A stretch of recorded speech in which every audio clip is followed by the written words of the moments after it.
Hey, Will Hankey here. Hope you're having a great week. So I wanted to do a quick video and chat about something that I'm seeing a lot with conversations I'm having with window treatment owners, and that is around call tracking.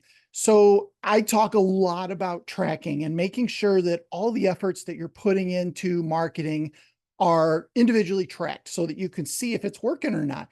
You can see if I put $1 in and 50 cents came out, or I put $1 in and $10 came out. If you don't have the tracking in place, you don't know which things are working. Maybe your leads are up, but you don't know which of those things created that. There used to be an old saying, well, it's still around, 50% of my advertising works great. I just don't know which 50%. With digital marketing, there is no doubt everything is trackable. However, one of the things that I see a lot of people missing is their call tracking. They're not doing a good job of where those calls are coming from. They know calls are coming in, leads are coming in, and they don't know where. And a couple things tend to happen. One kind of argument that I get back a lot of times is that we ask everybody how they heard about us. I think that's probably one of the most dangerous things you can do for a couple reasons. Number one, people could forget. Maybe they don't remember how they came across your business in the first place. Another one that I probably would think is the biggest one is that they lie, and maybe not on purpose. Maybe they say, "Oh, I Googled you," right? When in reality, they used certain keywords. Maybe they found you on Google My Business. Maybe they found you in the organic searches. Maybe they saw an ad, right? So I Googled you, probably not a good enough reason. And again, they also could have used Bing or Yahoo, but yet used the verb Googled you. So some of those things tend to happen quite often. And along those lines, the other thing they could do is just not tell you how they found you. Now, I don't think this is going to happen very often, but it could be that they just don't mention it, or they, like I said, maybe they don't remember, something along those lines. The other thing that's part of this is segmenting your call tracking. And by that, I mean exactly what I was talking about earlier. Separate phone numbers that all forward to your main line, but each of those phone numbers are in a different place.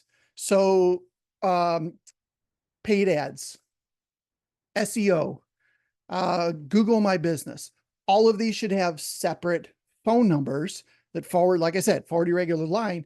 But then you can start to see, okay, my paid ads are working. I put $1 in, $10 came out. I can prove that by seeing these 4 leads that converted into business, right? Something like that is great. Obviously, other ads that you're doing, maybe if you're doing Facebook ads or Nextdoor or Yelp or those kinds of things, same thing, call tracking for all of those numbers, for all those platforms. Um, Also, a couple things maybe you don't consider is call tracking for your van. If you have an install van or 2 or 3, a phone number is probably on the side of that. That should be a call tracking number as well. That way you can see that the van created 2 leads last month, and that was well worth us doing that expensive wrap, something like that. Flyers, if you're doing any sort of direct mail or flyers, anything along those lines, call tracking again. Money mailer, all that kind of stuff. Definitely have a different phone number on there so you can see if those are working. And then lastly, one that a lot of people don't think about is your newsletter. If you are doing a monthly email newsletter, you should probably have a specific phone number just for the newsletter.